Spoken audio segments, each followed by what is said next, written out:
Plougrescan est un véritable fleuron du tourisme ici en Bretagne. Il fait partie de ces villages où les vents et les marées agitent un paysage sauvage et totalement envoûtant. Des vents qui ont donné un surnom à l'estuaire du Jodi dans lequel nous sommes, la baie de l'Enfer. Je comprends vraiment pas pourquoi, parce que ça ressemble plus à un paradis qu'à un enfer. Découverte. Un regard, un simple regard suffit à être conquis. Plougrescan la belle, Plougrescan la bretonne et ses rochers sculptés à travers les âges font chavirer quiconque y met les pieds, et ce, quel que soit le moment de la journée. Les oiseaux, les rochers, la mer. La commune des Côtes d'Armor recèle de nombreuses richesses naturelles faisant la fierté de ses habitants. Pêcheurs, photographes et autres enfants du pays prêts à nous guider à travers ces lieux exceptionnels. Tu as vu le temps qu'il fait là? C'est magnifique, hein? La mer est belle. Hein? Ouais. Et pour profiter au mieux de la journée, il faut se lever aux aurores. Il est à peine 8 heures, mais déjà la région du Trégor nous offre un joli tableau. Celui de Plougrescan, éclairé par une lumière rasante. À cette heure, le soleil donne au paysage maritime une saveur particulière dont Jacques et Yves ne se lassent pas.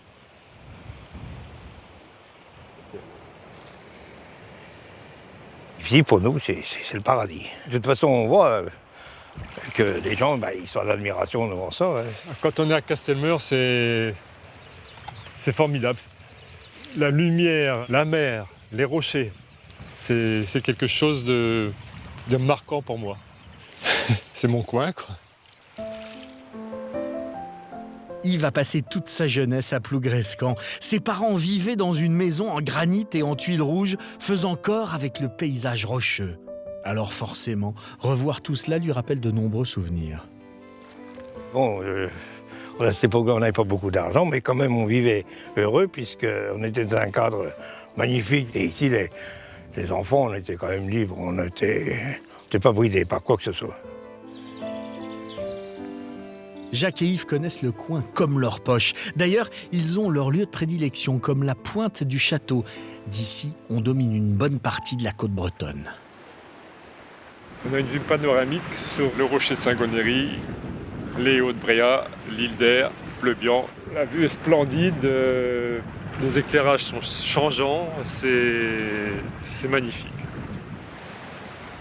Yves et Jacques poursuivent leur exploration du site. Et ce qui les anime, c'est l'amour du granit et le caractère sauvage du cadre qui les entoure.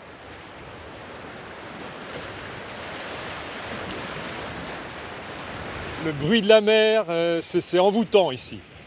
Et là, vraiment, on est seul au milieu des éléments et au milieu de tous ces rochers. On est privilégiés. On est privilégiés, tout à fait, ouais. Privilégié.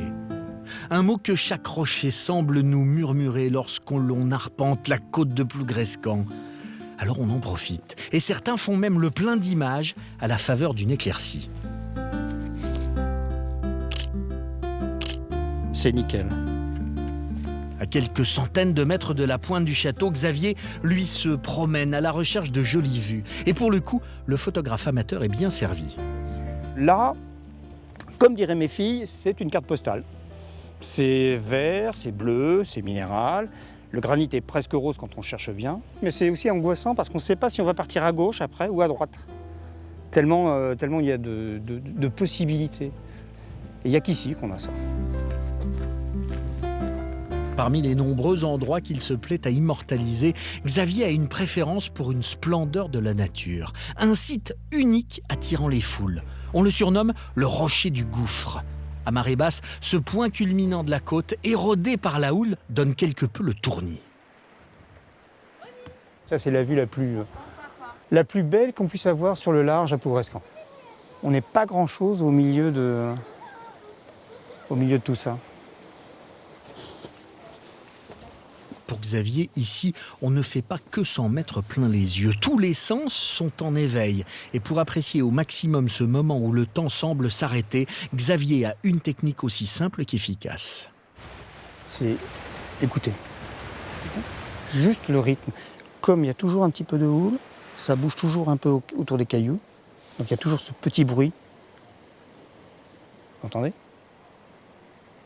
Et ça, c'est calme. Là, il n'y a pas de souci, on s'allonge sur le caillou le plus plat possible, au soleil, puis on écoute. Et on profite, bien évidemment.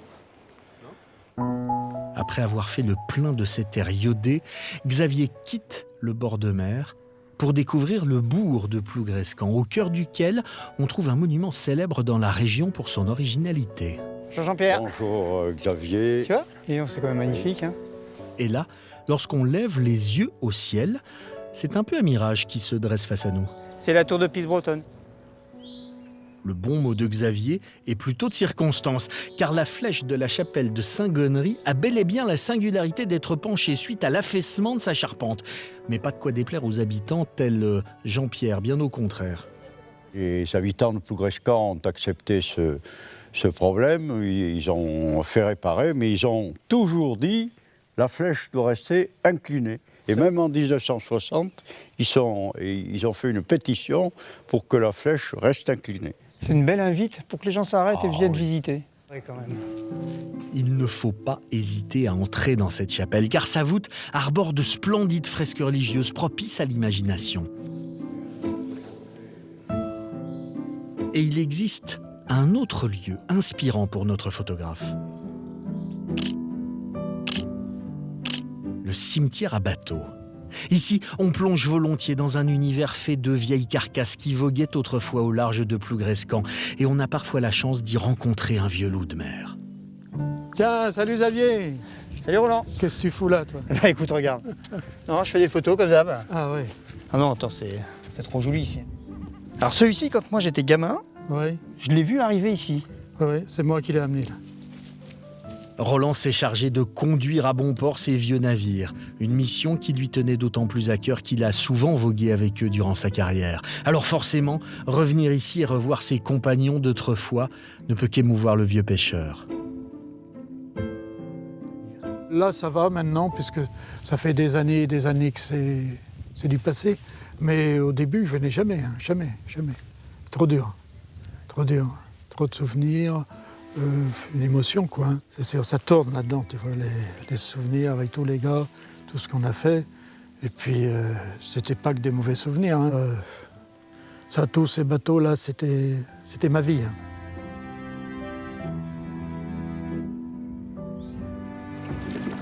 S'il y a une chose qui console Roland, c'est bien de savoir que tous les navires ne sont pas au repos à Plougrescant. Et justement, 2 moussaillons s'apprêtent à prendre la mer.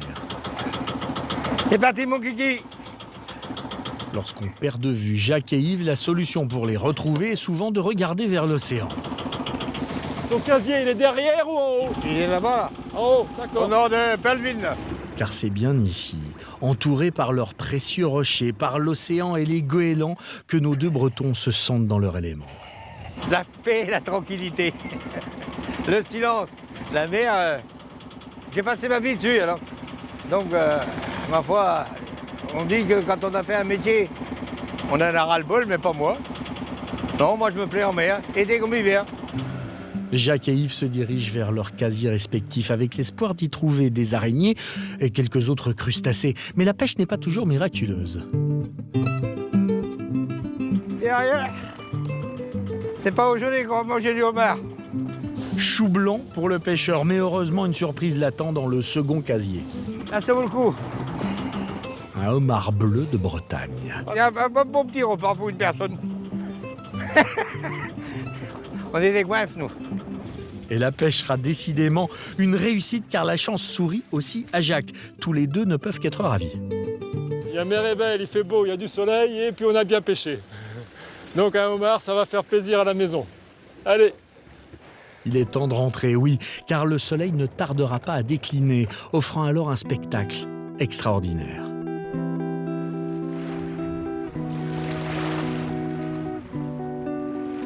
Car au crépuscule, lorsque le soleil vient se noyer dans l'océan, une lumière chaude caresse toutes les merveilles de Plougrescant, ses rochers, ses vagues et la faune qu'elle accueille. Un feu d'artifice naturel à chaque fois renversant pour Jacques. Le soir, les lumières sont extraordinaires. Les couchers de soleil sont d'une grande beauté. Et c'est perpétuellement en changement. Je crois que le plus fort encore, c'est le silence. Et là, on se tait. C'est beau. Jacques ne peut décrocher son regard. Et c'est jusqu'à la dernière minute qu'il profitera de cette vue sublime, chère à son cœur de Breton.